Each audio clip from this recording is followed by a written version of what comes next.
Bonjour à tous. Alors donc je suis Marion Giroudon, je suis freelance inscrite sur la plateforme et j'aide mes clients sur leur stratégie digitale, donc définir leurs objectifs, leur présence en ligne et ma spécialité à la base c'est Google. Voilà pour la partie prestation. Et puis j'ai aussi un blog et une chaîne YouTube qui s'appelle Super Freelance que je vous invite à aller consulter, sur lesquels je donne pas mal de conseils, un peu comme ce qu'on va faire aujourd'hui, pour vous aider à être plus épanoui en freelance et puis plus développer votre activité. Moi, je me suis lancée en août 2015, donc ça fait 4 ans et demi.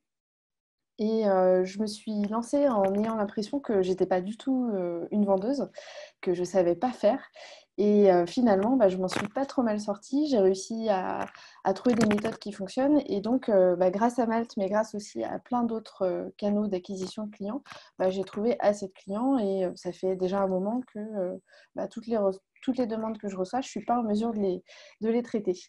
Comme on est dans une période où il y a beaucoup d'angoisse, où vous vous dites que dès que le confinement va être levé, dès que l'activité va reprendre, il va falloir absolument que vous puissiez trouver vite, vite, vite des clients. J'ai proposé du coup à Malte ce webinaire pour voir comment vous pouvez augmenter vos chances que vos prospects deviennent vos clients. Voilà, on est freelance. Notre métier, c'est de faire des sites web, c'est de faire du graphisme, c'est de faire du marketing ou plein d'autres choses. Notre métier, c'est pas d'être un vendeur, c'est pas d'être un commercial. Et donc, c'est normal que vous ayez à apprendre à le faire. Trouver des clients, c'est une autre compétence. Quand vous n'en avez pas, ça ne veut pas dire que vous n'êtes pas bon dans votre métier. Ça veut dire, je vois que quelqu'un demande la durée du webinaire. On en a pour une petite heure ensemble à peu près. Mathieu. Voilà. L'idée, c'est de se dire qu'on peut être très bon dans notre travail et ne pas avoir appris à vendre. Donc moi, j'ai envie de vous aider à trouver des méthodes qui vont vous rendre plus à l'aise dans tout ça et plus efficace. Parce qu'un bon freelance, c'est quelqu'un qui est bon dans son métier, mais c'est quelqu'un qui est aussi capable de se vendre et donc de trouver ses clients. Voilà, alors de quoi on va parler dans ce webinaire? On va commencer par parler des premiers échanges que vous avez avec vos prospects et voir ensemble. Alors, Adeline, non, on ne vous entend pas. Pour l'instant, on entend juste moi et Clémentine lorsqu'elle aura envie de nous parler. Et tout sera revisionnable sur la chaîne YouTube de Malte. Voilà, donc d'ici quelques jours, je pense, vous pourrez taper sur YouTube Malte pour trouver la chaîne et donc retrouver ce webinaire, mais aussi tous les autres, parce qu'il y en a plusieurs par jour aujourd'hui. Yes, j'ai mis le lien j'ai mis le lien dans la conversation. Donc effectivement, pour toutes les personnes qui ont des questions, petit rappel, n'hésitez pas à les poser du coup sur cette barre de conversation. Et vous pouvez aussi normalement lever la main pour avoir une notif en plus pour attirer du coup l'attention de Marion pour répondre à vos questions. Voilà. Voilà, n'hésitez pas à m'interrompre si je dis quelque chose qui est pas assez clair. Il faut absolument que vous me le disiez pour que je puisse l'exprimer différemment. Voilà, donc ce dont on va parler aujourd'hui, c'est du coup comment réussir vos premiers échanges avec vos prospects, quelles sont les questions à poser et comment bien écouter les réponses. On va parler également de la façon de présenter votre offre pour pouvoir bien mettre votre travail en valeur. On va parler aussi du prix. Comment on fait pour que le client ne parte pas en courant quand il voit le prix que vous avez à proposer. On va finir ensuite avec la preuve sociale, comment on rassure le prospect sur nos résultats dans la proposition commerciale qu'on va lui faire. Et bien sûr, il faut arriver à closer. Donc, qu'est-ce qu'on peut faire pour qu'il y ait une prise de décision de la part du client et que ça y est, on puisse signer le contrat et démarrer la mission. Voilà, donc c'est les 5 points principaux qui sont importants dans le fait. Alors, je vais essayer de passer en mode diaporama. Hop. Je vous avoue que j'utilise plutôt PowerPoint d'habitude. Hop. Est-ce que c'est mieux, Christine? Voilà. Normalement, vous devriez le voir en plus gros. Euh, je vais essayer encore de réduire encore un peu. Hop. J'ai pas autant de possibilités que sur PowerPoint, malheureusement. Euh, Pas de problème, on pourra mettre le PowerPoint à disposition. Alors, donc, on va passer à la première partie. Donc, la première partie, c'est donc les premiers échanges que vous avez avec votre prospect. Imaginons que demain matin, vous recevez une alerte dans vos mails. Vous avez une demande sur Malte d'un prospect. Donc, qu'est-ce qu'il faut faire? Il faut absolument que vous puissiez provoquer un échange de vive voix avec ce prospect. Ils sont assez nombreux à nous contacter et nous demander de leur envoyer un devis. J'ai besoin d'un site web, s'il vous plaît, envoyez-moi un devis. En fait, vous ne savez pas du tout ce qu'il y a à faire pour eux. Et au début, on va se dire, OK, on va envoyer un devis parce qu'ils nous ont demandé ça. Et finalement, on va leur adresser une proposition qui n'est pas du tout pertinente, qui ne correspond pas à leurs besoins. Donc, il faut absolument insister pour pouvoir d'abord discuter avec eux avant de leur faire une proposition. C'est quoi les avantages de tout ça? C'est que déjà, ça vous permet de créer un lien avec le prospect. Et quand la personne choisit, elle choisit bien sûr sur des critères qui sont tangibles, hein, sur le prix, sur la proposition que vous avez faite. Mais c'est un humain qui décide.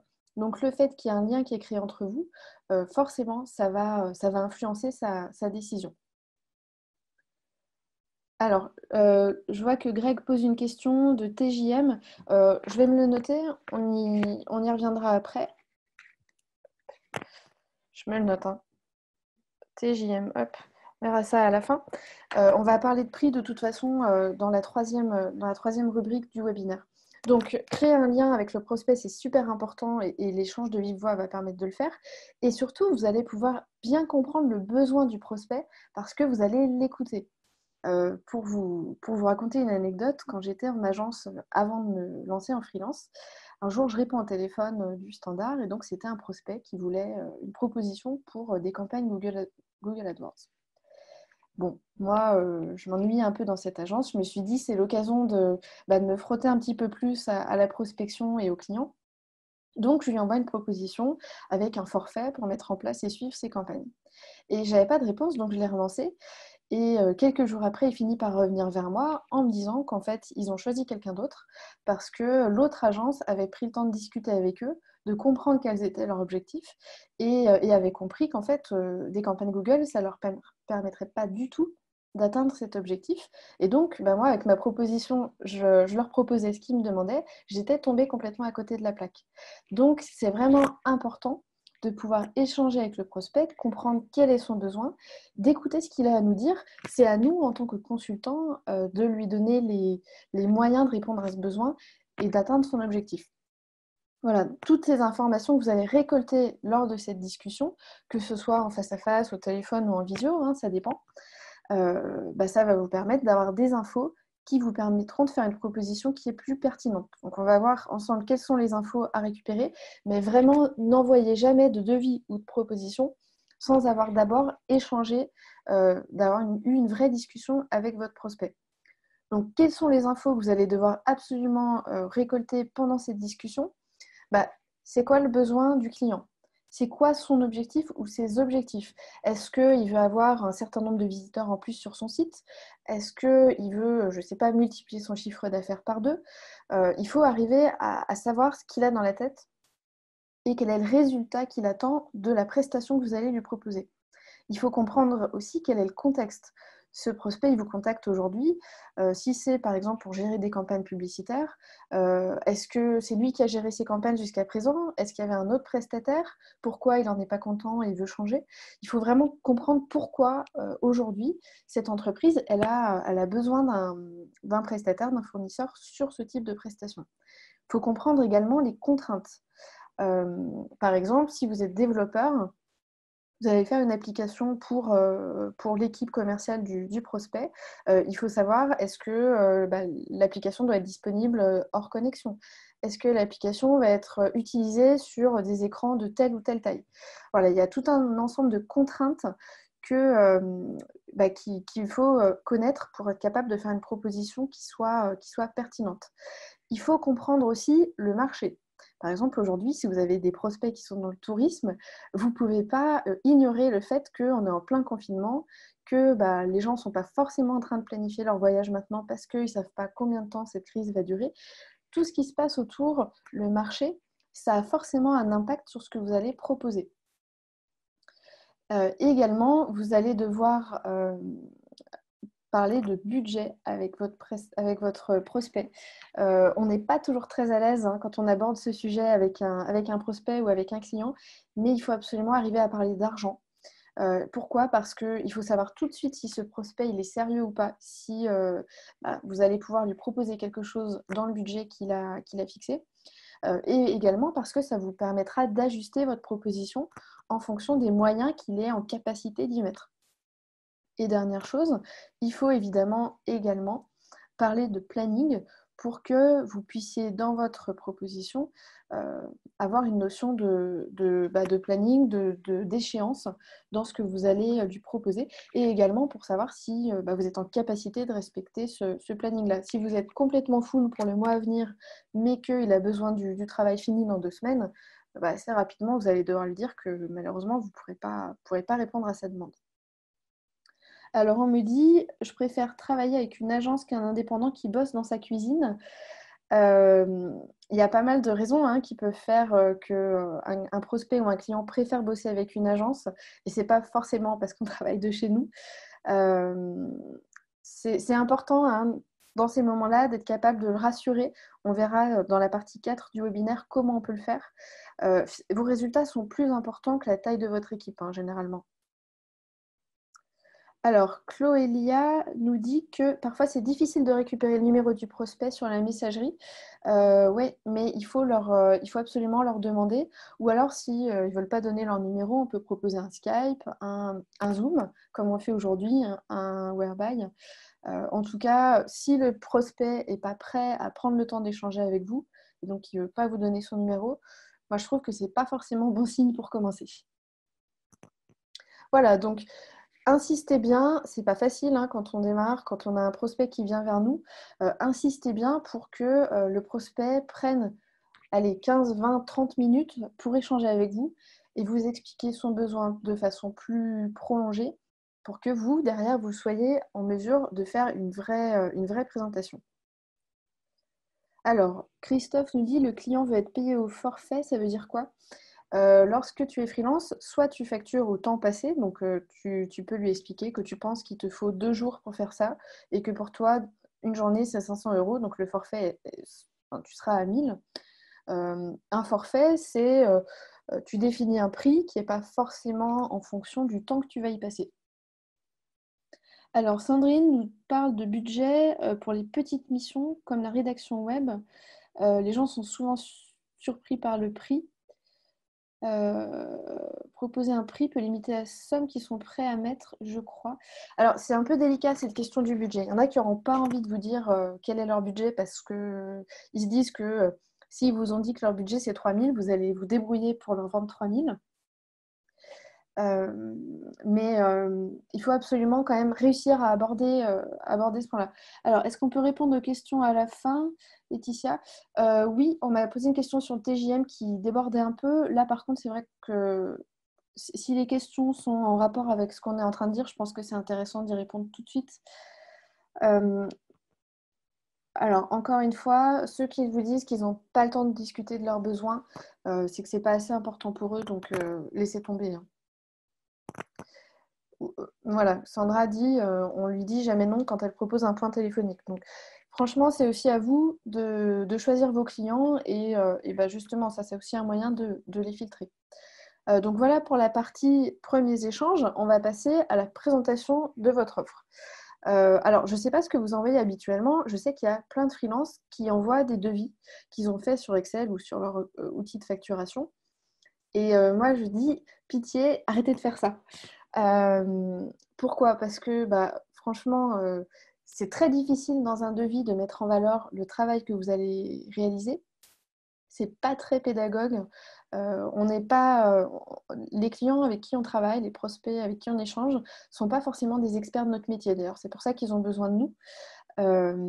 Et du coup, on a besoin de ce travail un peu de pédagogie qui va leur permettre de comprendre réellement ce qu'on leur propose. Si vous leur donnez juste des lignes avec des chiffres, ça ne va pas beaucoup les aider.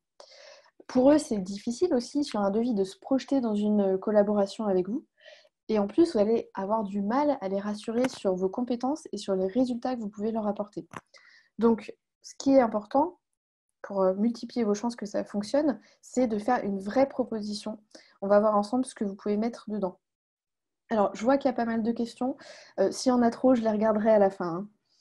Voilà, donc, Moi, ce que je vous conseille de mettre absolument dans votre proposition, c'est un rappel du contexte. Alors, vous allez me dire, ça ne sert à rien, le prospect, il connaît bien sa situation.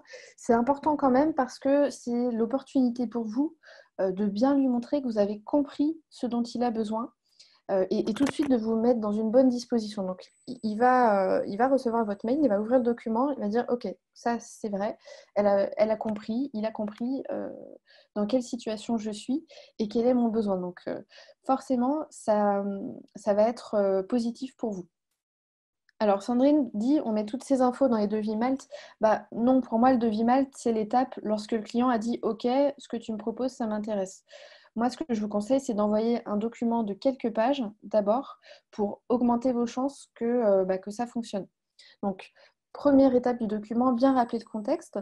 Ensuite, découper votre projet, votre mission en plusieurs parties de façon à ce que on comprenne que voilà, vous allez avoir plusieurs étapes dans votre travail. Ça va vous prendre du temps. Donc, n'hésitez pas à bien expliquer ce que vous allez faire. Alors, Marine, oui, alors sur mon site, si tu regardes sur super-freelance.com, dans la partie boîte à outils, il y a un modèle de proposition commerciale que tu peux télécharger. C'est un PowerPoint, après vous n'avez plus qu'à le personnaliser. Alors, donc, découper le projet en plusieurs parties et bien expliquer en quoi consiste chacune de ces parties. Là, c'est plus pour faire en sorte que le prospect se projette bien dans la collaboration avec vous, mais définissez quels sont les livrables qu'ils vont recevoir. Si vous faites des audits, expliquez, est-ce que ça va être un rapport sur PowerPoint? Si vous faites des trucs plus chiffrés, expliquez bien que ça va être un Excel. Et également, euh, définissez bien des objectifs. Par exemple, si vous faites une campagne publicitaire, c'est avec l'objectif d'avoir X visites, d'avoir X achats et au final d'avoir un certain chiffre d'affaires. Alors, j'ai quelques questions. Inda, j'envoie mes devis sur Time.AE. Est-ce bien? C'est bien pour faire les devis, mais je te conseille vraiment de faire une proposition, un vrai PDF avant. Alors, URL de mon site. Hop, je vais vous le noter. Voilà, donc un vrai doc qui permet vraiment au prospect de comprendre comment ça va se passer ce travail avec vous, qu'est-ce que c'est exactement que vous lui proposez. Et donc pour finir, c'est intéressant aussi de mettre une projection de planning pour qu'il comprenne à la fois quelles sont les attentes de votre part par rapport à lui, parce que c'est très rare qu'on puisse commencer un travail sans avoir un certain nombre d'éléments de la part du prospect, hein, que ce soit les documents qu'il va devoir vous envoyer, les images, les accès à ces outils. Voilà, il faut que dans le planning, il y ait aussi ce qui est attendu de sa part et les différentes dates de livraison de votre part et celles que vous attendez pour que lui puisse puisse valider ce que vous lui envoyez. Alors, Nicolas me demande où est-ce qu'on peut trouver le modèle de proposition commerciale. C'est dans la partie boîte à outils du site sur super-freelance.com. Voilà, donc prenez du temps. C'est vrai que faire ce genre de document, il faut pas, on va pas se mentir, ça prend un peu de temps. Mais si vous avez un document un petit peu trame que vous reprenez à chaque fois, ça va prendre vraiment beaucoup moins de temps. Ça prendra beaucoup de temps la première fois et puis beaucoup moins les fois suivantes. Merci Marine. Et puis, tout de suite, ça en jette. Le client se dit, enfin le prospect, moi j'ai eu plusieurs fois des retours, il me dit, mais on voit qu'il y a du boulot. C'est très important parce que l'a priori que le prospect va avoir sur votre travail et sur votre proposition, tout de suite, il est positif. Voilà, donc ça fait partie des choses à mettre dans votre document. On va parler maintenant du prix. Oui, évidemment, il faut avoir un document que vous allez personnaliser à chaque fois. Donc, une fois qu'on a bien mis le rappel du contexte, qu'on a expliqué quelles sont les étapes qu'on va suivre, qu'on a mis une projection de planning, là, il va falloir parler de prix. Et ça, c'est toujours la partie qu'on redoute un peu. Qu'est-ce qu'on veut absolument éviter? C'est cette réaction de la part du prospect qui reçoit la proposition et qui se dit voilà, c'est super cher.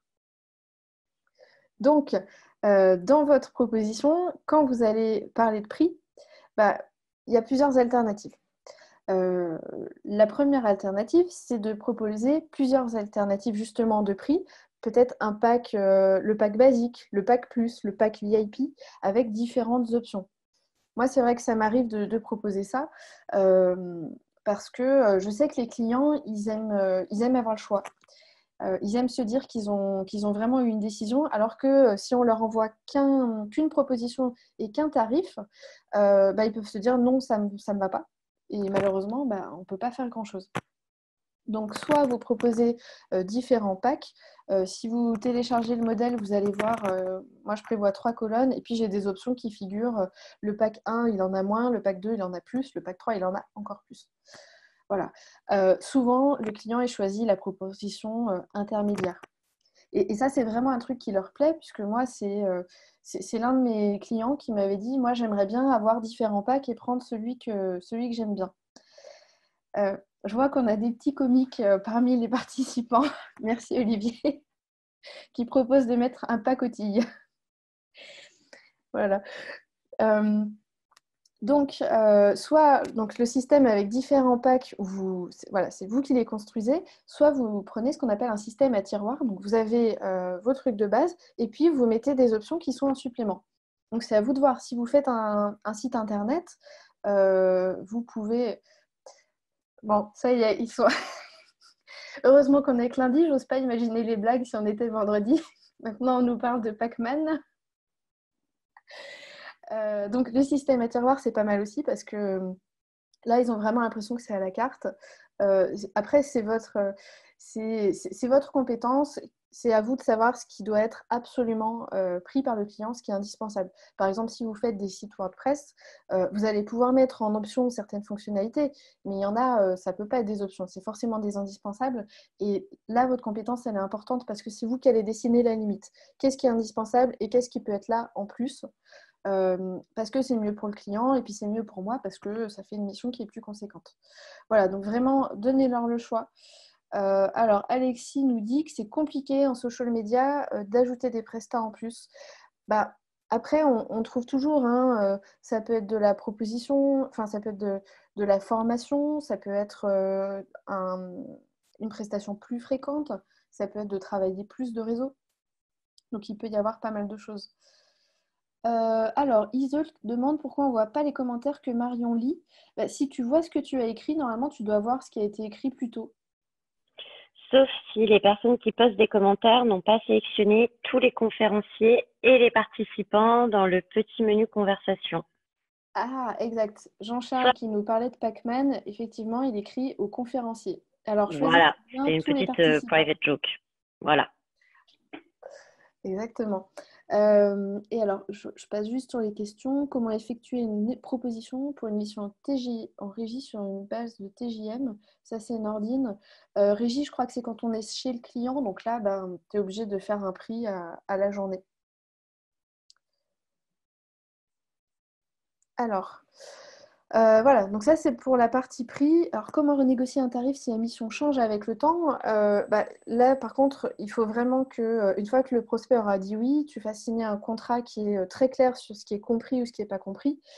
S'il y a des changements par la suite, ce n'est pas une renégociation, c'est juste que ce qui est en plus, il faut le retarifer.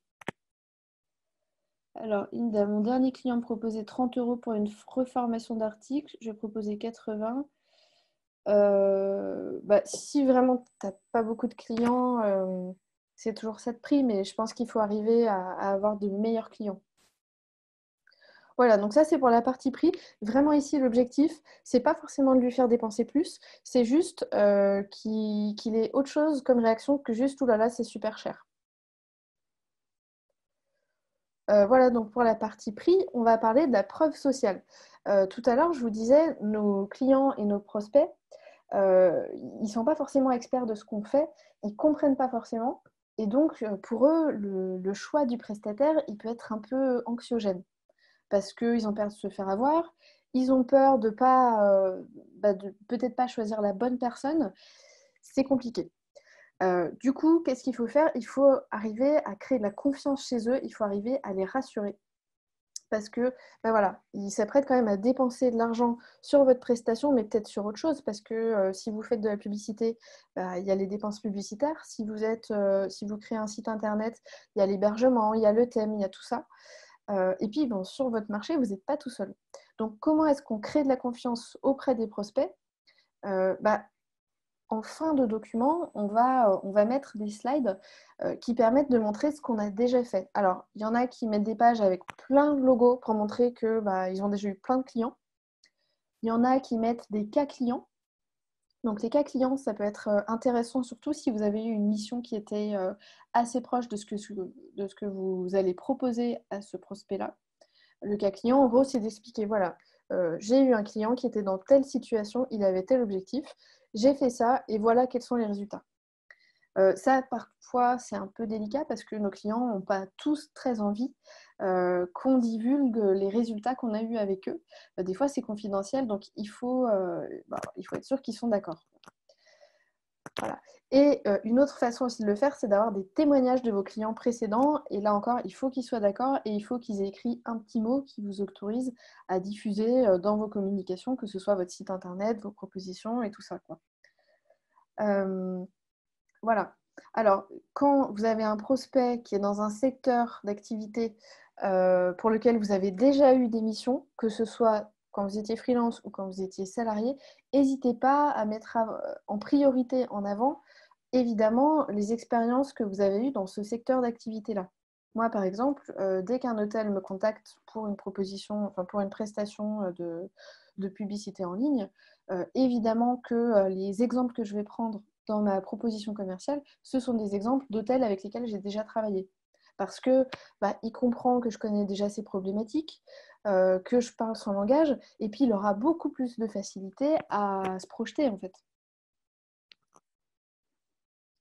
Hop. Alors, qu'est-ce que vous me dites? Les témoignages, il faut les écrire dans le devis. Alors, là, Eva, donc, je ne parle pas de devis, moi je parle de l'étape qui est avant. Pour moi, le devis, on doit l'envoyer au client que lorsqu'il est d'accord pour travailler avec nous, lorsqu'il a accepté notre proposition commerciale. Donc, étape 1, c'est le client nous contacte. Étape 2, on échange avec lui par téléphone, par visio ou on le rencontre. Et étape 3, on lui construit une proposition sur mesure, idéalement sur PowerPoint, pour lui montrer qu'on est sérieux, qu'on a déjà bossé pour lui, et surtout pour avoir plus de chances de le convaincre et qu'il comprenne bien ce qu'on lui propose. Et du coup, ceux qui débutent dans le secteur, rassurer le client et créer la confiance. Peut-être que tu débutes dans le secteur, mais que tu as fait autre chose avant que tu peux valoriser. Et ça peut le rassurer. Après, alors qu'est-ce que vous me dites? La confidentialité des anciens clients, évidemment, tu ne pourras mentionner ce que tu as fait pour tes anciens clients que s'ils sont d'accord. Même si on n'utilise que son prénom. Je pense, Ariel, que c'est quand même mieux qu'on ait leur accord avant d'utiliser ce qu'on a déjà fait pour eux. Alors, Stéphanie demande, quand on travaille avec une agence de com pour des grands comptes, je pense que si ton client est l'agence de com, mais que tu as travaillé pour les grands comptes, pourquoi pas, hein. Au final, l'important, c'est pas quelle est l'agence, c'est quel est le grand compte.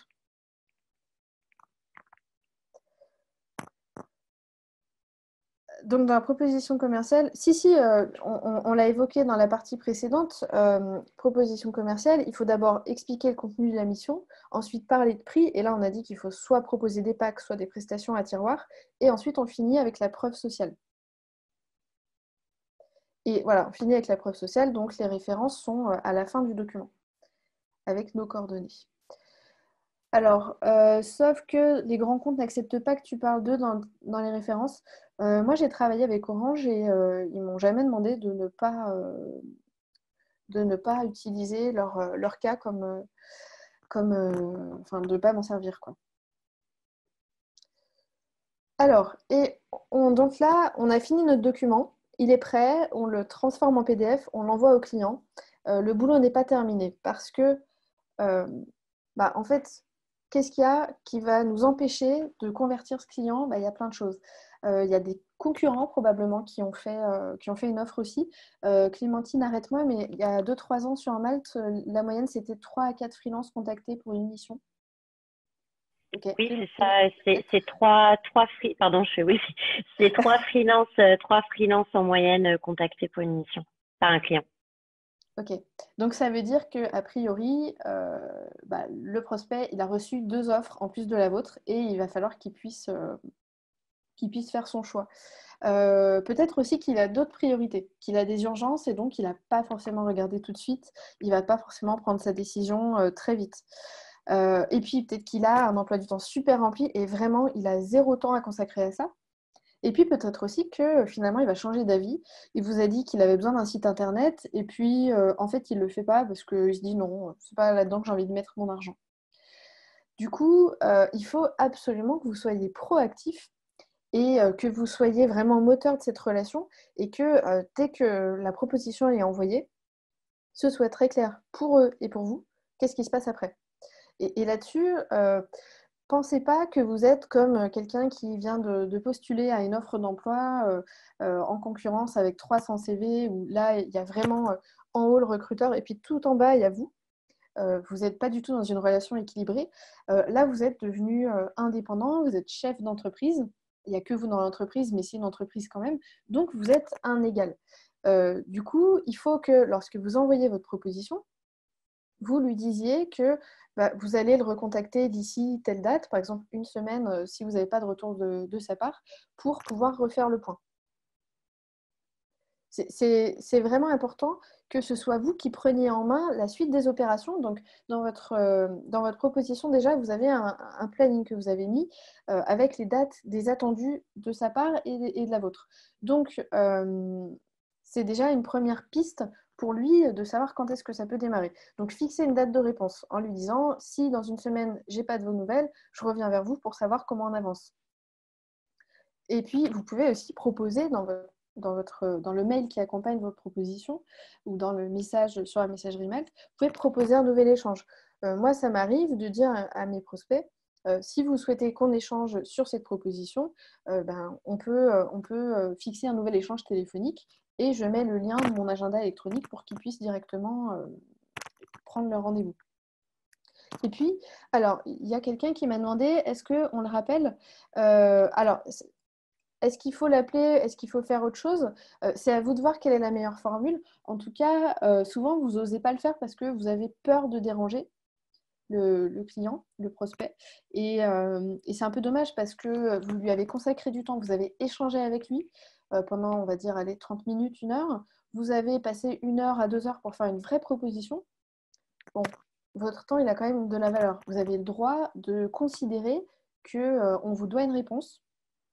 Et donc, vous avez le droit de renvoyer un mail, vous avez le droit de téléphoner au prospect pour lui demander s'il a pris connaissance de votre proposition, ce qu'il en a pensé, est-ce qu'il a pris une décision, est-ce qu'il a besoin d'un complément d'information, est-ce qu'il a besoin que vous puissiez faire des ajustements sur votre proposition.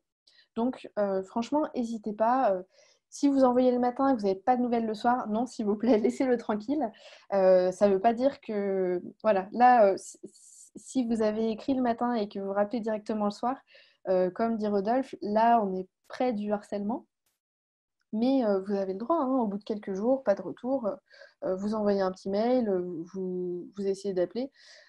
Franchement, vous êtes dans votre droit.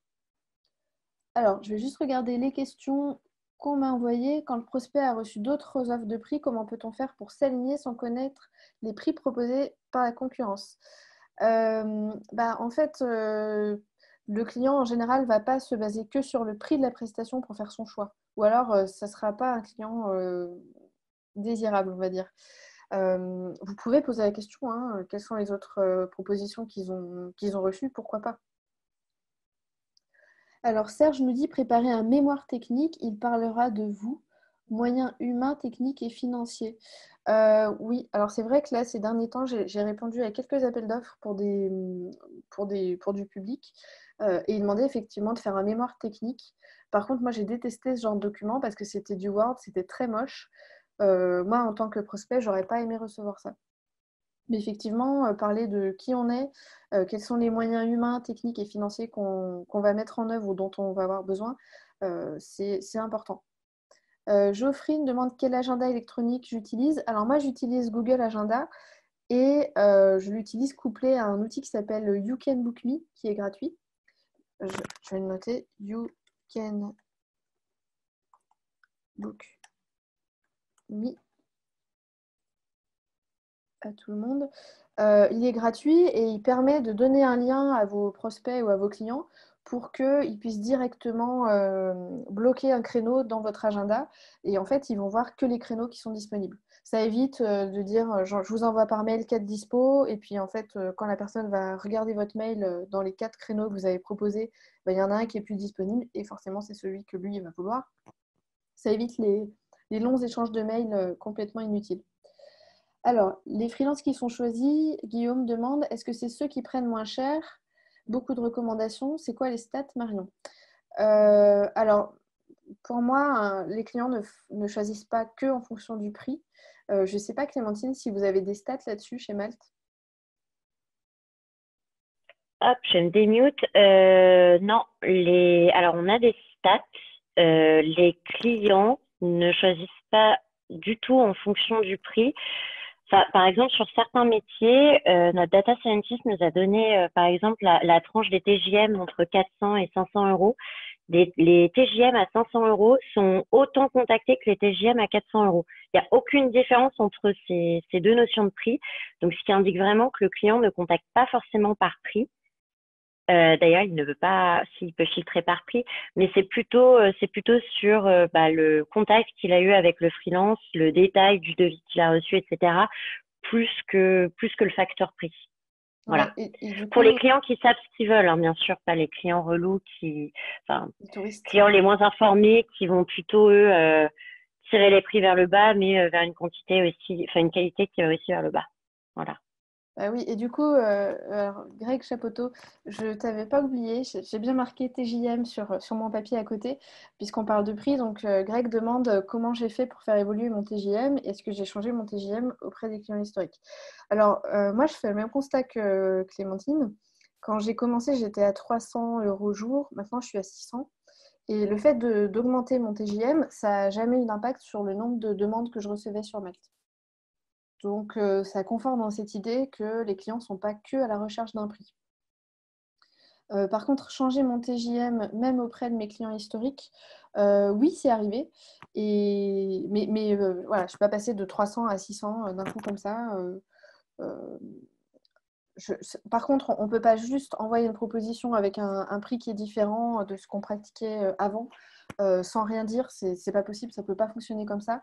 Donc, en général, quand j'envoyais la proposition, je l'accompagnais d'un message à ce sujet, en expliquant que voilà, j'avais augmenté mes prix, voilà, soit parce que j'avais changé de statut, soit parce que je considérais que j'avais augmenté aussi en compétences et que j'allais être plus efficace. Alors Bruno, merci pour le compliment. Ça m'arrive souvent, Ise, ça m'arrive souvent que les prospects prennent pas la peine de répondre. Ouais, c'est très fréquent. C'est pas forcément un manque de considération de leur part, c'est parce que souvent ils sont hyper occupés. C'est pour ça qu'il faut pas hésiter à les relancer. Par contre, après plusieurs relances, si la personne ne nous répond pas, on peut considérer que c'est quelqu'un d'extrêmement impoli et qu'on n'a pas envie de travailler avec elle.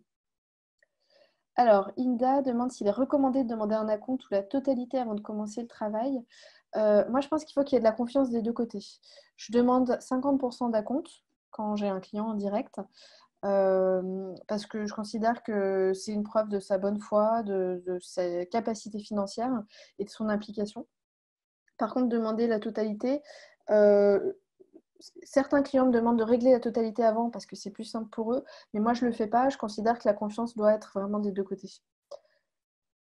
Alors Sandrine dit sur Malte tout est sécurisé, il n'y a pas besoin de demander un acompte, je pense. Oui, mais je pense que là, la question, elle porte surtout sur les clients hors Malte. Les prospects ne prennent pas la peine de revenir vers vous, dire qu'ils ne sont pas intéressés, ils ne répondent plus. Ouais, c'est vrai que ça arrive, hein. Mais on a le droit de demander une réponse, et si la réponse est non, on a le droit aussi, et moi je le fais toujours hein, pour m'améliorer, de demander pour quelle raison on n'a pas été choisi, parce que c'est important de le savoir. Alors, comment faire si un client, après étude de besoin, demande un devis, demande un changement, puis un autre? Si tu sens que ça va être très compliqué, tu peux lui dire, hein, voilà, poliment, accepter coûte que coûte, ça veut dire sacrifier un peu son confort, ça veut dire que on accepte finalement de peut-être commencer le travail avec un client alors que ça s'annonce déjà hyper mal. Moi, je ne suis pas partisane. Alors, Ludivine demande comment faire si tout a été fait avec planning et qu'on a suspendu le lancement car la proposition n'a pas plu. Euh, Bah, si ta proposition n'a pas plu et que rien n'a été signé, malheureusement, tu peux pas faire grand-chose. Par contre, si ta proposition, c'est le début de ton travail, il faut au moins qu'ils te payent pour ça. Alors, dans le cas d'un appel d'offres, tu es libre de faire un mémoire technique comme tu veux, pas obligé que ce soit en Word. Bah, merci Estelle, parce que moi, je reste toujours sur les formats doc qu'ils me donnent, parce que je pense que c'est une contrainte.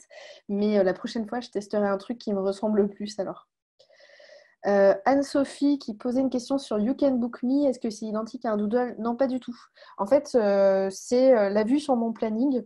Les créneaux occupés, ils voient que c'est occupé, ils ne voient pas si j'ai rendez-vous chez le dentiste ou avec un client et ils peuvent prendre un rendez-vous directement qui s'enregistre dans mon agenda sur les créneaux qui sont dispo. Alors, après le Covid, crainte d'une baisse générale des prix, dévalorisation de l'expertise. Euh, c'est une crainte que j'ai aussi, que on soit plus nombreux sur le marché que les clients et que ça conduise à une baisse des prix. Mais je pense qu'il y a quand même les clients qui ont dû stopper là, ils auront forcément besoin d'investir pour rattraper le retard après. Donc, je m'inquiète que moyennement. Alors, Maëva qui nous dit j'ai loupé une mission parce que j'étais trop peu chère et qu'ils ont eu peur que mon travail ne soit pas à la hauteur. Bah, merci pour ton témoignage parce que je pense que ça va prouver que un prix un peu élevé, c'est pas forcément quelque chose qui va nous handicaper, même ça peut être le contraire. Moi, c'est vrai que quand je vais au supermarché, j'ai pas envie d'acheter la viande premier prix parce que je me dis que c'est pas de la bonne qualité. Donc, bah, à vous de voir si vous voulez être un freelance premier prix ou pas. Alors, Anne-Sophie, qu'est-ce qu'on entend par TJM? C'est notre tarif journalier en fait. Donc, si tu factures 500 euros par jour, ton TJM, c'est 500 euros. Yasmina, merci. Donc, tout le monde monte son TJM. Oui, ce serait top. Alors, qu'est-ce qu'on a d'autre comme question? Ceux qui demandent d'envoyer un devis directement sur leur adresse mail. Ouais, parce qu'ils veulent éviter Malte. Bah, en fait, éviter Malte, il y en a plein qui le font, hein, parce qu'à court terme, ils se disent j'économise 10% de frais. Mm. Sauf que voilà, je ne suis pas payée pour dire ça, je tiens à le préciser. Ouais. C'est un peu dommage parce que l'algorithme, il se base sur ce que vous avez déjà fait sur Malte. Donc, toutes les missions que vous pouvez faire sur Malte, bah, du coup, elles vont vous permettre d'être mieux référencées. Ouais, et alors attention, hein, parce que nous, on voit beaucoup le cas, surtout en ce moment, de clients qui demandent aux freelances de passer hors de la plateforme. Donc encore une fois, effectivement, il n'y a pas de chasse à la sorcière sur Malte, donc chacun fait comme il lui semble. Cependant, si le client refuse de payer après, pinaille sur le devis et ou demande du coup de faire de nouvelles choses, de rajouter des lignes sur le devis, Malte ne pourra absolument, le support de Malte ne pourra absolument pas vous aider. Nous, on ne pourra pas du coup rentrer en contact et faire ce lien entre le client et le freelance et vous défendre. La mission s'est faite hors Malte, donc malheureusement, on ne pourra pas vous aider si le client refuse de payer. Donc, il y a ça à prendre en compte. Et également aussi, comme tu as dit, Marion, bah, le profil est indexé sur les missions qu'on réalise. Donc, effectivement, si la machine comprend que vous passez en dehors de la plateforme, votre profil risque d'en être pénalisé. Ouais. Voilà, pour la police de Malte. Merci Clémentine pour ces précisions. De rien. Alors, Mazie, je sais pas, j'espère ne pas t'écorcher ton prénom. Comment as-tu développé ton carnet de clients au fur et à mesure depuis ton évolution jusqu'à aujourd'hui? Sur Malte, y a-t-il eu un moment où tes missions sont enchaînées? Alors oui, j'ai fait une cinquantaine de missions en 2 ans dès le début. Depuis, beaucoup moins parce que bah, je ne suis pas en mesure d'accepter toutes les demandes. Donc, la majorité du temps, mon profil, il est en indispo. Voilà. Donc, mon carnet d'adresses, c'est surtout ça aujourd'hui qui m'apporte des clients. J'ai beaucoup de freelances qui me recommandent à leurs clients. J'ai mes anciens clients qui me recommandent. Donc, ça marche beaucoup comme ça. Et puis, j'ai plein de clients avec des contrats réguliers. Donc, je ne peux pas en accepter 5 tous les mois, quoi. Alors, Pierre, qui nous récapitule. Si j'ai bien compris, étape 1, être contacté par le prospect. Le problème, c'est que je n'ai pas de contact après 2 mois sur Malte. Alors, par contre, il y a un webinaire pour être plus visible sur Malte. Oui, je pense, Clémentine, il y a des webinaires pour optimiser son profil et être mieux référencé. tout à fait, il y a des webinars qui sont sur la page, je peux la mettre, Talk, la page événement du site. Et encore une fois, si vous avez des questions sur votre profil, sur tout ce qui concerne Malte, vous pouvez nous envoyer un mail à community@malte.com. Je vais vous mettre tout ça dans les talks, dans les commentaires. J'ai un peu l'impression d'être une blogueuse quand je dis ça, mais je vous mets tous les contacts dans les commentaires. Et sinon, mon adresse mail à moi, c'est clémentine@malte.com. Donc, n'hésitez pas, si vous avez des profils, à nous envoyer l'URL en fait de votre profil pour qu'on regarde. Et on peut aussi programmer des points en one-one pour vraiment creuser le détail du profil. Voilà, je vous mets tout ça dans la barre de commentaires. Et du coup, Pierre, je comprends que tu aimerais avoir des contacts sur Malte et je suis sûre que ça viendra. Par contre, en aucun cas, ça doit être ton seul canal pour trouver des clients.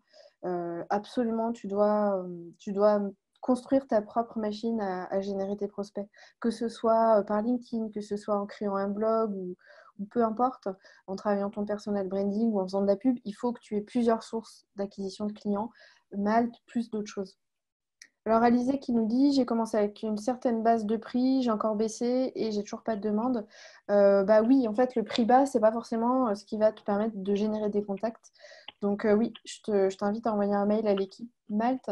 Et c'est peut-être Clémentine qui s'occupera de toi si tu es dans la région Rhône-Alpes. Et sinon, ce sera quelqu'un d'autre. Priska qui nous dit que la loi n'autorise à demander que 30% d'acompte. Comme moi, je prends 50 et on est assez nombreux à le faire, je vais me renseigner, je te remercie.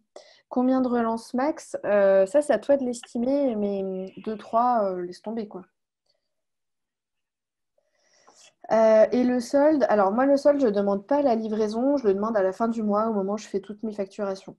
Alors, est-ce que les gens font plus confiance aux agences qu'aux personnes? Ça, c'est une question de Daymar. Écoute, je ne sais pas, ça dépend des clients. Il y en a, oui, c'est clair. Et puis, il y en a, non, parce que ils préfèrent un indépendant et qui leur donne l'impression qu'il va être un client plus important pour lui. Comment je fais pour demander un acompte de 50% de la mission? Je fais 2 devis. Greg, non, je fais un devis ou un contrat. Et puis, il m'envoie l'acompte. C'est noté dans le contrat qu'ils doivent m'envoyer un acompte. Alors, Fab, qui nous dit petite technique qui marche parfois quand un prospect répond plus malgré 3-4 relances. Envoyez un mail. J'ai plus de réponse, donc je considère que vous n'avez pas besoin de moi. N'hésitez pas à revenir vers moi. Oui, moi je l'ai fait aussi. Ça peut marcher.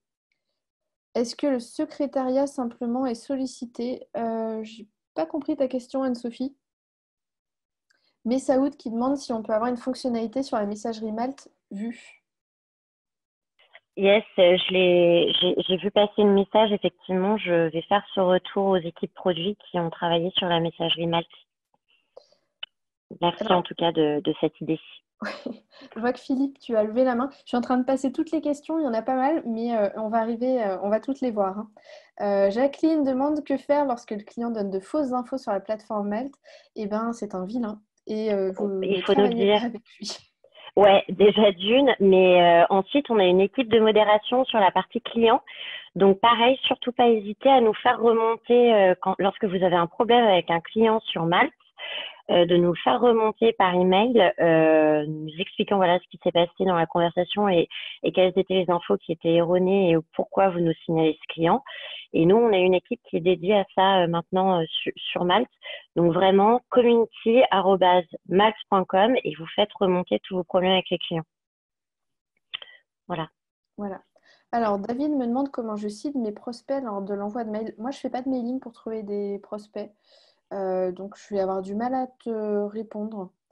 Nordine demande que faire si tu as signé un contrat mais que la prestation est retardée pour cause de confinement. Bah, franchement, tu ne peux pas faire grand-chose. Là, je pense que c'est important d'être compréhensif. Et, euh, et puis, voilà, bien montrer au client que tu es là et que tu es prêt à redémarrer dès que c'est possible. Paul qui me dit, je suis allée voir You Can Book Me, c'est payant. Oui, c'est payant, mais il y a aussi une version gratuite. Moi, j'utilise et elle me suffit bien.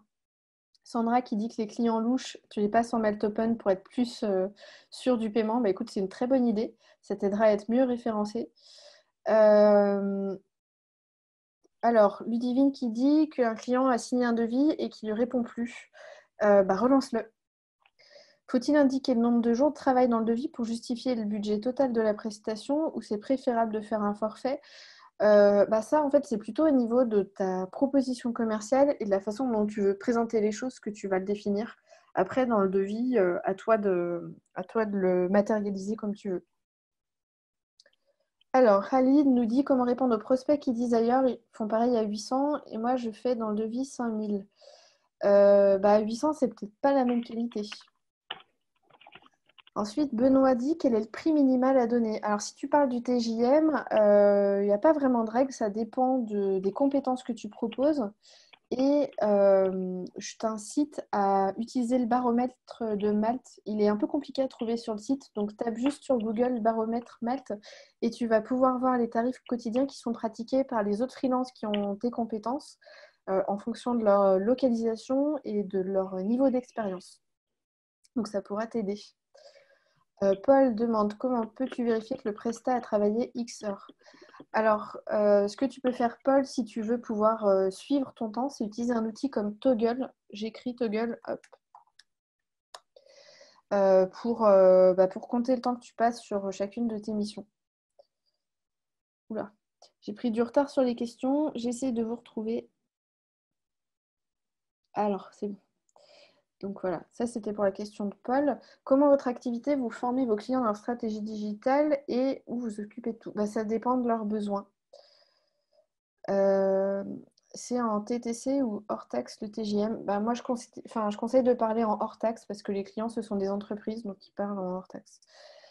Il y a un outil de proposition commerciale sur Malte par lequel on est obligé de passer. Du coup, tu doubles ton envoi. Oui, c'est ça, Raphaël. J'envoie d'abord une proposition en PDF, en pièce jointe sur la messagerie. Et quand le client me dit qu'il est OK, je crée un devis. Donc, je ne le fais pas au même moment. Gaëtan qui demande possibilité d'incorporer une option de visio et d'appel vocal dans les messageries Malte. Je ne sais pas si tu as vu, Clémentine. Attends, je suis en mute. Pardon? Gaëtan, possibilité d'incorporer une option visio appel vocal dans la messagerie Malte. C'est du gros mot, je pense. Je crois qu'on en avait parlé à un moment, mais pareil, je le fais remonter en feedback. Hop, pas de souci. Cool. Alors, Clément qui nous dit que ça donne envie d'augmenter ses tarifs. Et tant mieux. Super. L'outil de devis et la messagerie sont vraiment à revoir. Bon, ok. Nina, n'hésite pas à préciser ce qui te déplaît et ce qui ne te convient pas, du coup, pour que Mel puisse Ouais. bien. Alors, Sandrine demande est-ce qu'on fait payer les frais Malte au client? Est-ce qu'on dit au client que le devis prend en compte ses frais? C'est à toi de voir, en tout cas dans le prix que tu vas proposer. Toi, il faut bien que tu aies en tête qu'il y a cette commission. Solène demande les arguments infaillibles pour justifier son TJM. Là, il va plutôt falloir parler de résultats, je pense. Quels sont les résultats que tu vas lui apporter? Beaucoup d'arnaques en ce moment qui tournent sur Malte. Le client demande un devis hors Malte. Ouais, Clémentine nous en a parlé, ils en sont conscients. Rodolphe qui demande si on peut imposer un TJM minimum pour que ça baisse pas trop après le coronavirus. Ouais, je sais pas. Sur Malte, le TJ minimum? Je pense, ouais. Ouais. Alors, on en a déjà un, mais qui est vraiment minime. Après, c'est pour tenir compte un peu de tous les différents métiers et niveau de seniorité. Mais je peux le faire remonter en feedback aux équipes produits également. Ouais.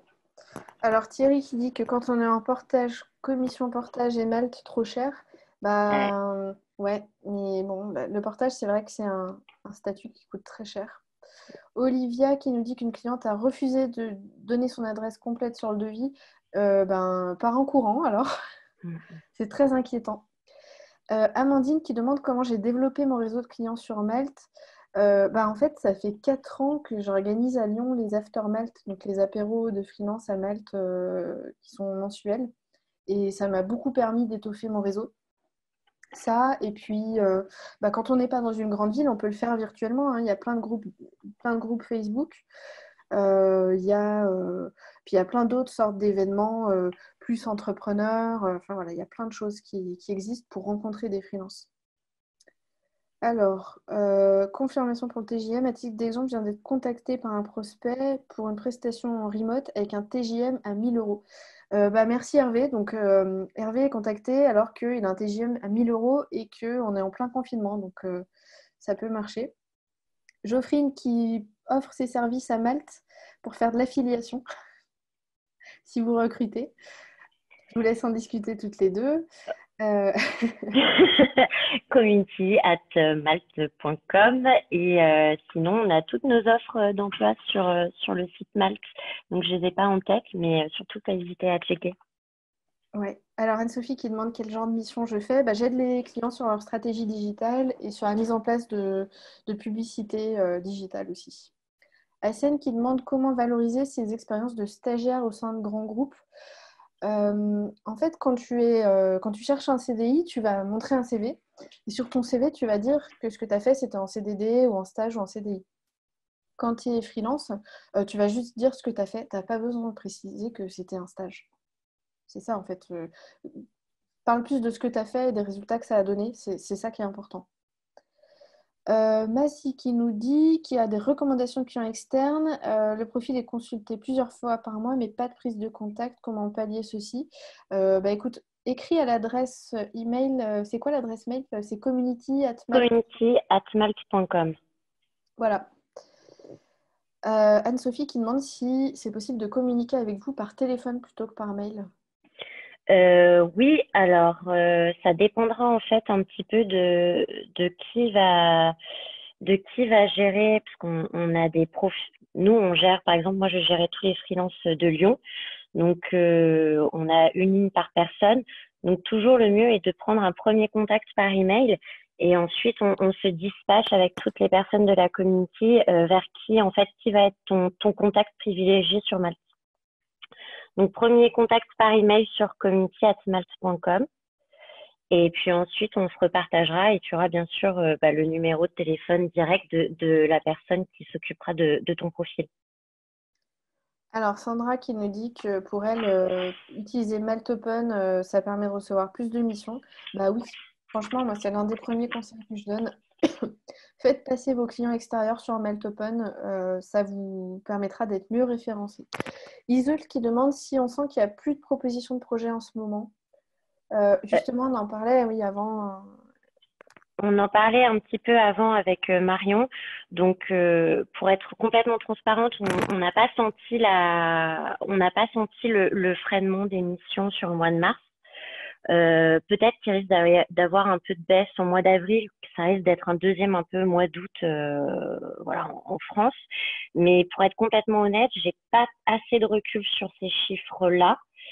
Et malheureusement, je pourrais pas te donner une réponse. Je pourrais pas te donner une réponse officielle parce que j'ai vraiment pas de recul et j'ai pas la vue sur l'émission. En mars, on n'a pas eu sur Malte en tout cas, on n'a pas eu de ralentissement. Je pense peut-être avril, mais voilà, j'ai pas de recul nécessaire, enfin suffisant en tout cas pour te dire vraiment un chiffre exact. Ouais. Alors, Raphaël nous demande s'il faut rester dans son secteur géographique ou travailler sur la France complète. Je vais vous donner l'exemple d'une freelance que je connais qui était à Aix avant, qui s'appelle Amandine. Quand elle était à Aix, il ne se passait rien à Aix. Donc elle avait marqué sur Malte qu'elle était à Paris et elle avait plein de demandes. Ensuite, elle est venue à Lyon et elle a hésité. Et entre Paris et Lyon, elle avait à peu près le même nombre de demandes. Donc si vous êtes dans une petite ville, ça peut valoir le coup de noter que vous êtes dans une plus grande ville. Sinon, c'est vrai que les clients dans le digital, ils sont quand même assez peu c'est pas hyper important pour eux qu'on soit proche. Alors, les autres questions. D'autres sources pour trouver des projets, à part les plateformes et Internet. Philippe, je t'invite à aller donc toujours sur mon site. Je vous remets l'URL parce que tout à l'heure, ça n'a pas marché. J'ai pas mal d'articles et de docs qui vont pouvoir vous donner des idées. Mais il faut avoir, c'est sûr, plusieurs sources de clients. Alors, j'essaie de retrouver où on en était sur les messages. Liste du demande de devis. Alors, où peut-on trouver un exemple de contrat? Ça, c'est Mélissa. Clémentine, tu as un exemple de contrat? Je regarde, j'en aurais pas en vide. Ok. N'hésitez pas à chercher sur des sites. Je pense que Legal Vision et l'expertcomptable.com, ils doivent en aller. ils Ouais. doivent en avoir. Euh, alors, j'essaie de laisser passer aucune question. Marie qui demande si Malte propose des missions pour bosser en team, mutualiser les compétences. Ouais, alors, en fait, déjà, chose que j'aurais pu mentionner en intro, mais remarque, on est beaucoup. Actuellement, on a placé le hashtag Ready to Help sur Malte. Et c'est un hashtag que vous pouvez faire signaler en fait dans votre titre de poste sur les profils. Et en gros, que quelqu'un va taper le hashtag Ready to Help, tous les freelances qui portent ce hashtag vont ressortir dans la barre de recherche.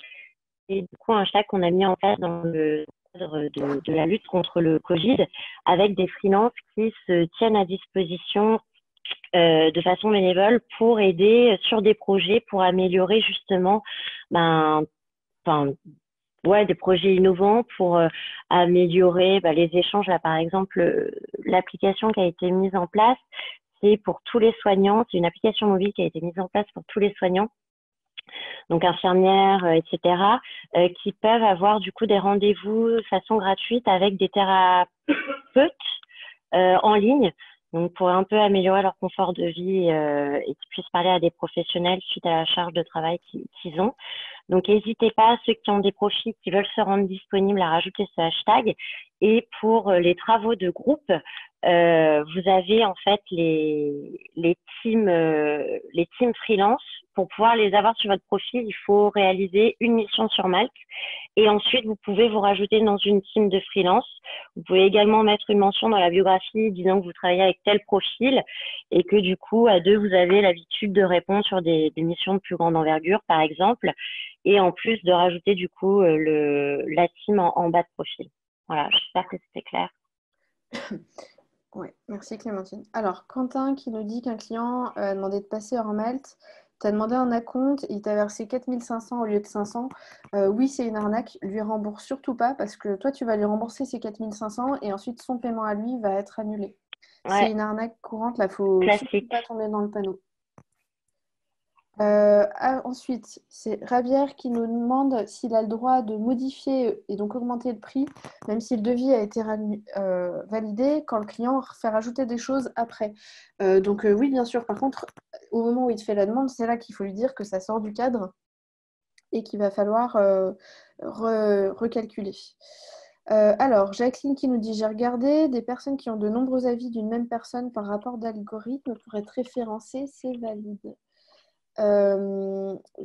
Alors, si tu as fait plusieurs missions avec la même personne, à chaque fin de mission, elle est invitée à te laisser un avis, donc ça c'est normal. Je ne sais pas si c'est un poids différent, mais par contre, à mon avis, en externe, tu ne peux pas en avoir plusieurs.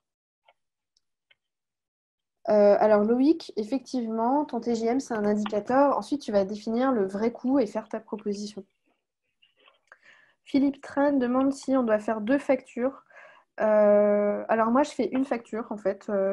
J'en ai parlé récemment avec mon comptable.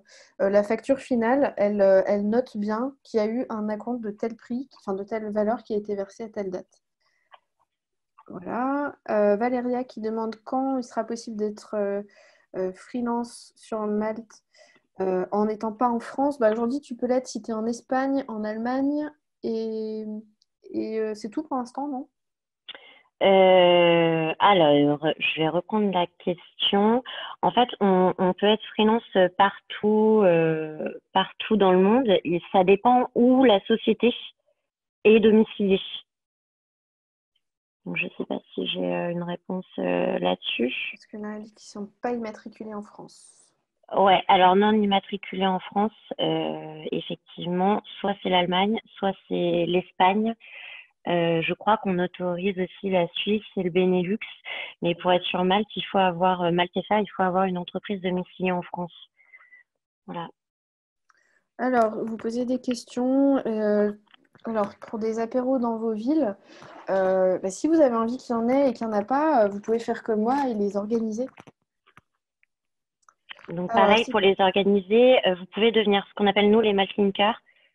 Donc pareil, ouais. community@malt.com. Alors, Ready to Help, on en a parlé. Quand un client demande un devis, Malte propose 5 autres freelances. Les profils sont-ils similaires? Ça fait beaucoup de concurrence. Bah oui, mais c'est toujours comme ça, malheureusement.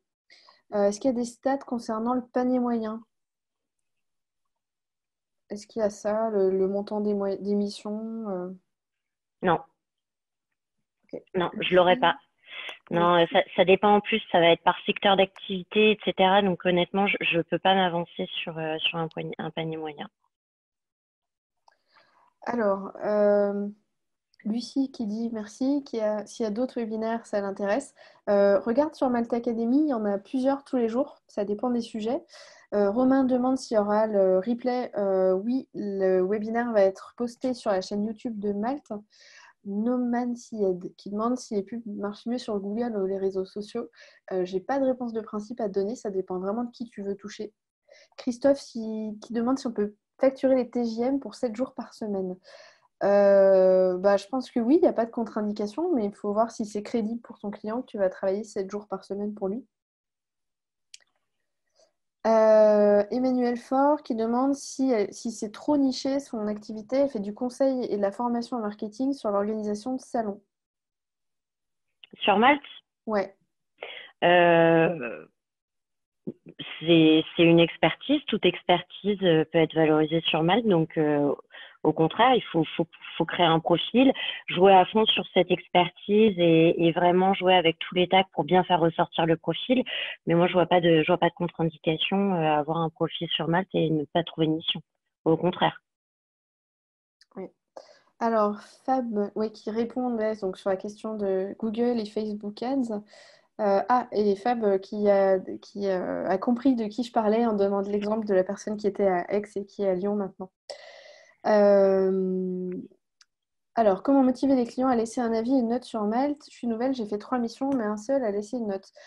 Automatiquement, ils vont recevoir un mail de la part de Malte qui les invite à le faire. Mais toi, tu peux aussi leur demander. Ils savent très bien que ça va t'aider, donc je suis sûre qu'ils le feront avec plaisir. Mais voilà, on est toujours pris par le quotidien et on ne voit pas forcément l'urgence de faire ça. Xavier qui demande s'il y a des designers UX freelance qui travaillent avec Malte pour la refonte de l'outil de devis et de messagerie. Euh, Il y a une équipe pour ça, je pense. Ouais, il y a une équipe qui est dédiée. Je ne pense pas que ce soit des freelances, par contre. Il me semble pas. Dans l'équipe, je crois que c'est tous des salariés. Voilà. Mais oui, on a une équipe dédiée. Et ben voilà. Alors, Rodolphe qui demande si on a le pourcentage d'inscrits et le pourcentage de personnes qui travaillent. Ce sont les profils qui ont vraiment des missions, en fait. Sur la France entière, euh, peut-être que la question est trop remontée du coup. Pareil, là, je vais pas avoir le chiffre parce que pareil entre profil actif, non inactif. Donc, il faudrait prendre le pourcentage de profils actifs et qui a des missions. Et malheureusement, je vais pas avoir ce chiffre. Désolée. Désolée, Rodolphe. Alors, Émilie, mais on se connaît, Émilie, qui demande comment on fait pour changer de ville. Est-ce qu'on modifie carrément sa localisation? Qu'est-ce que tu conseilles pour ça, Clémentine? Pour la localisation, Ouais. attends, repose-moi la question parce qu'il y a un petit tricks avec Ah, ça. comment est-ce que Émilie, qui est autour de Marseille, peut changer de ville si elle le souhaite pour voir si elle a plus de prospects? Ouais, alors voilà. Typiquement, en fait, il faut laisser sa localisation à Marseille. Donc, bien se laisser localiser à Marseille et dans la partie préférence de recherche de mission, là, il y a la zone d'activité et là, rajouter certaines villes parce que du coup, ton profil ressortira, par exemple, si tu rajoutes Lyon ou Paris, qu'une personne tape ta compétence métier avec la ville de Lyon, ton profil ressortira sur Lyon.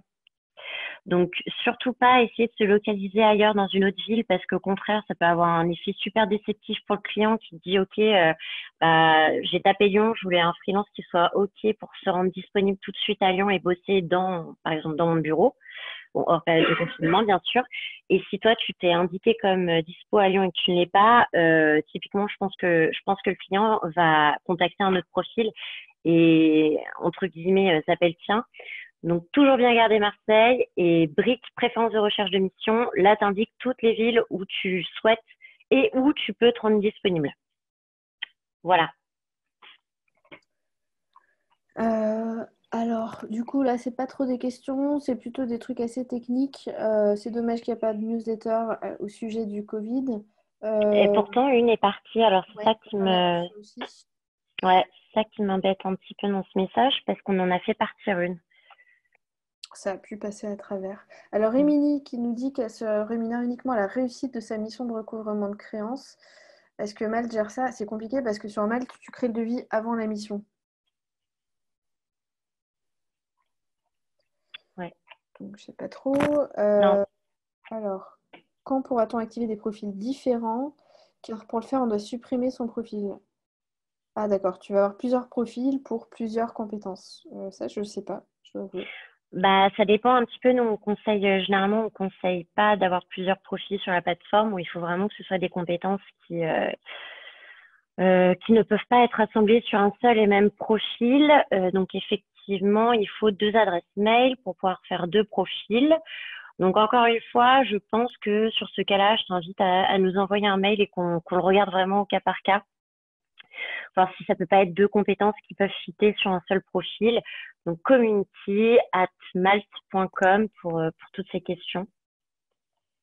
Alors là, j'essaie d'aller sur ce qui est vraiment des questions, des autres revenir dessus. Lorsque tu fais un devis sur Malte qui est accepté et que tu demandes un acompte, sur Malte, il n'y a pas de possibilité d'acompte. L'acompte, c'est pour les clients que vous trouvez en dehors de la plateforme. Ouais. Parce que le client Si doit provisionner le montant de la mission sur Malte, donc pas d'acompte. Alors, si je propose une prestation régulière, est-il préférable de faire un devis à la semaine, au mois? Si c'est en dehors de la plateforme, moi je te conseille plutôt de faire un contrat si c'est sur la plateforme. Est-ce qu'il y a cette fameuse fonctionnalité, Clémentine, pour les contrats récurrents maintenant? Oui, on a la fonctionnalité pour les missions récurrentes. Alors, c'est sur certaines typologies de sociétés, pas toutes encore. Je vais vous mettre les liens de la rubrique de notre FAQ sur ces missions récurrentes. Et ou sinon, bah, après, il faut faire des devis, plusieurs devis. Donc, nous, généralement, on conseille de le faire par mois. Voilà. Bah, après, ça dépend de la durée de la mission. Mais si c'est une mission de 6 mois, on fait un devis par mois, quoi, en gros. Voilà. Alors, les diapos sont-elles disponibles pour revisionnage? D'ici quelques jours, tu vas pouvoir le voir sur la chaîne YouTube de Malte, Yes. le webinaire. Alors, Gabriel qui demande le lien entre Malte et Time qui est promis depuis quelques années. Moi, perso, j'utilise depuis 2016, donc il marche. Il faut que tu ailles, il faut que tu demandes à ton comptable, je crois, pour le mettre en place. Je ne sais plus exactement. Soit tu vas dans les paramètres de Time, soit tu vas dans les paramètres de Malte.